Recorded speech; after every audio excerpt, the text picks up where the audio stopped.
Simplement quelques instants, replacer donc cette journée dans un cadre plus large, qui est le cadre du programme REGAL, Réseau de gouvernance alimentaire locale, porté donc depuis quelques années par le pays de Haute-Provence.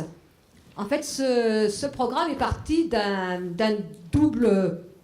constat, j'allais dire, et d'une volonté. Le constat, c'est que nous avons l'immense chance d'habiter un département qui est riche, très riche de sa diversité agricole, ce qui induit bien sûr une production fruitière sur le Val de Durance, un maraîchage et légumes en plein champ entre Manosque et Forcalquier, du blé dur sur le plateau de Valençol, des agneaux à Sisteron, une production laitière et fromagère de qualité, et même un élevage bovin de montagne. Alors par rapport à ce constat d'une offre donc exceptionnelle agricole, il y avait une volonté forte qui était que nos enfants et la santé de nos enfants profitent de la qualité de ces produits locaux. Cette volonté, elle est aussi que nos agriculteurs, et par là même la qualité des produits qu'ils produisent, que leur travail soit reconnu par tous et qu'il soit valorisé, ne serait-ce qu'économiquement. On a effectivement sur nos territoires des céréales, des légumineuses, des légumes, etc. Une production végétale qui est riche. Alors avec les légumes, quelques problèmes de saisonnalité par rapport à la restauration scolaire, parce qu'on arrive plutôt vers l'été, donc on n'arrive pas à offrir un panel, si on reste sur le département, complet de légumes. Et à côté de ça, on a également un élevage bovin de montagne. Et quand je parle d'élevage bovin, je parle d'élevage, je ne parle pas d'industrie. C'est-à-dire qu'on est avec des élevages qui sont en système alimentaire autonome, sur des systèmes extensifs. Et toute la question, c'était de se dire, comment valoriser ces élevages-là? Peut-être par la question en se disant, d'accord, on introduit de la viande, mieux de viande, mais moins de viande. En un siècle, on a dû multiplier notre rapport de consommation à la viande globalement par 5, un tout petit peu moins, peut-être 4,8 exactement, et on a par contre diminué la consommation des légumineuses par 10. Et pour autant, il y a toute une partie du monde, dans toutes les civilisations, qui ont trouvé, et depuis bien longtemps et depuis des millénaires, un équilibre alimentaire basé sur des protéines végétales. Alors ceci étant, il ne faut pas les opposer, et comme a dit M. Alameldine, on peut faire de l'ouverture alimentaire en étant dans une diversité qui effectivement associe ces différents modes de protéines. Les choses ne sont pas toujours aussi simples que l'on dit. On peut avoir une alimentation d'inspiration végétarienne déséquilibrée, et on peut avoir une alimentation d'inspiration végétarienne tout à fait équilibrée aussi. Et donc il y a plein d'autres combinaisons que vous pouvez voir ici, et qui font que la complémentarité va s'exercer soit entre protéines végétales, soit entre protéines végétales et protéines animales. Et dans ce cas-là, l'intérêt, c'est qu'on peut manger beaucoup moins de protéines animales, beaucoup moins d'aliments sources de protéines animales. Et ça, c'est intéressant. Et d'ailleurs, beaucoup de gens sont assez sensibles au fait, non pas d'adopter des menus végétariens, ce qui est une très bonne chose, mais peut-être d'avoir des menus dans lesquels la part des protéines végétales est plus importante et celle des protéines animales moins importante. Sans les opposer, elles sont complémentaires, en sachant qu'aucun aliment n'est indispensable. Et bien sûr, on peut se passer aussi de viande.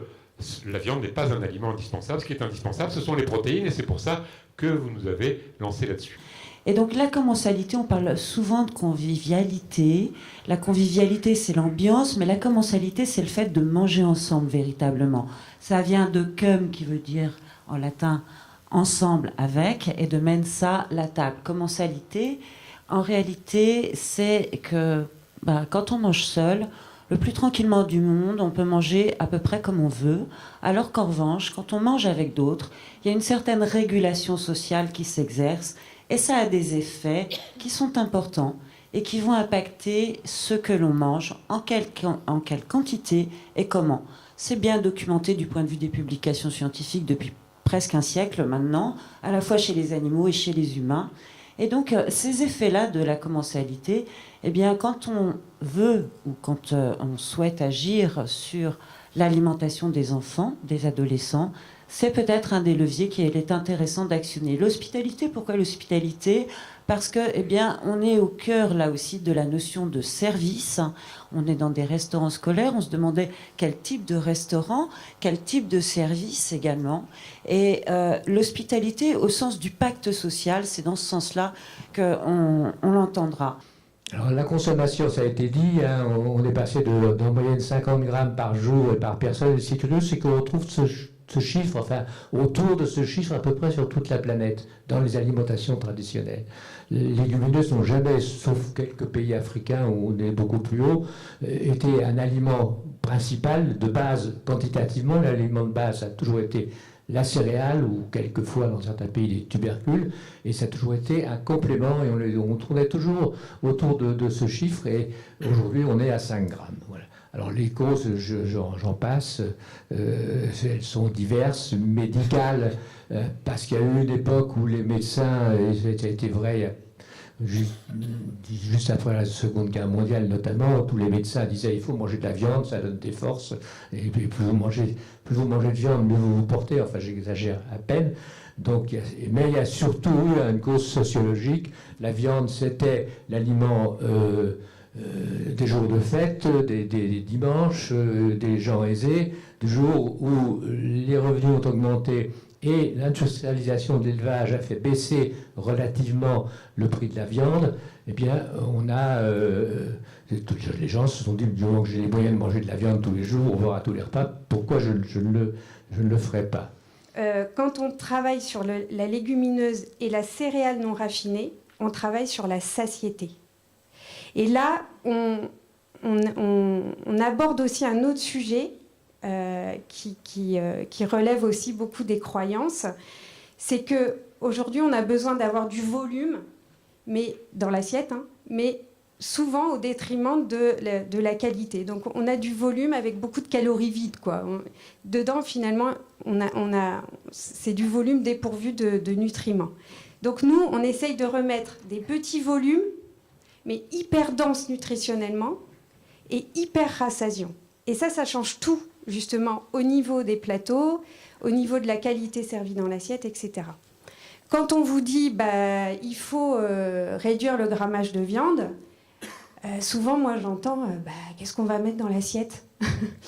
Et c'est ça, c'est parce que, comme l'ont dit plusieurs personnes, on a eu tendance, quand on réfléchissait à nos repas, à se dire, bon, qu'est-ce que je fais comme viande et qu'est-ce que je mets comme accompagnement ? Là, c'est l'inverse. Qu'est-ce que je vais mettre comme accompagnement ? Autrement dit, on entend par accompagnement légumes, céréales, légumineuses, et éventuellement, est-ce que j'ai besoin de me mettre de la viande ? Donc, on travaille l'inverse. Et là, on est sûr de rien oublier en termes de famille d'aliments d'origine végétale. J'ajoute que le produit raffiné, dans la conception d'un menu végétarien, c'est pas l'idéal. D'autre part, si je suis engagé sur la bio, c'est parce que en consommant du demi-complet, il faut obligatoirement avoir une alimentation qui n'a pas été trop contaminée. Alors voilà, je suis chef de cuisine sur un lycée agricole de Carmejane. Alors pour ceux qui connaissent un petit peu, près de Digne-les-Bains, petit lycée, 200 élèves, une centaine d'apprenants sur le CFPPA, et puis on livre également une école primaire qui est juste sur le village à côté. Vous doutez bien que sur un lycée agricole qui fait de l'ovin, parler de repas alternatifs, parlant de céréales, parlant de légumineuses, ça a été très difficile au début. Je me souviens du premier conseil d'administration dont je fais partie, et je suis venu à à expliquer. Donc c'était le mois de juin 2015, je leur ai dit à la rentrée, on va mettre des repas alternatifs en place, je vais en mettre un par semaine. Et la première remarque qu'on m'a dit, c'est « Ah bon, on n'a plus qu'à fermer le lycée, c'est fini. Voilà, on ne va plus manger de viande. » Alors je leur ai dit « Non, pas de panique, c'est juste pour proposer autre chose, une alternative, et voir comment ça va marcher. » Alors effectivement, là je vais en profiter un petit peu pour vous parler des réussites et des échecs que l'on a eus, parce que forcément, au début on a un peu tâtonné. Aujourd'hui ça fonctionne, je vais peut-être vous le redire, quand on aura l'occasion de discuter un petit peu plus tard, j'en reparlerai. Ça fonctionne très bien, mais ça ne fonctionne pas si on fait n'importe quoi.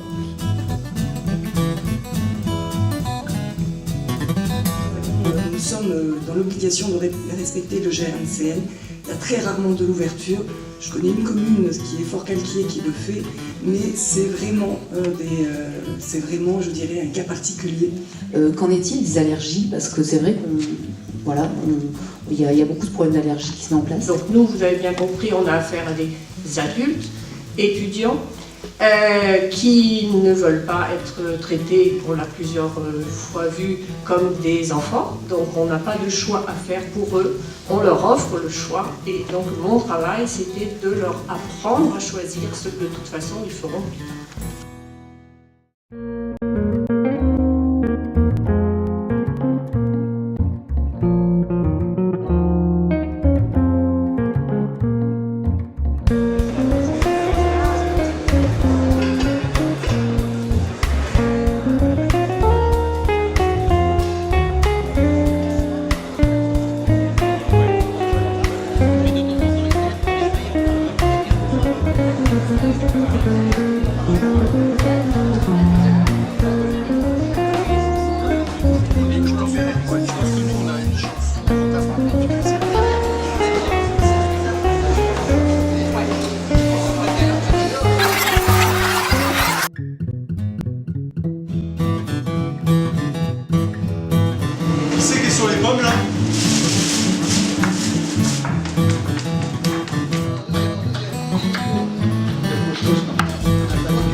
C'est aujourd'hui qu'il va falloir, pas demain.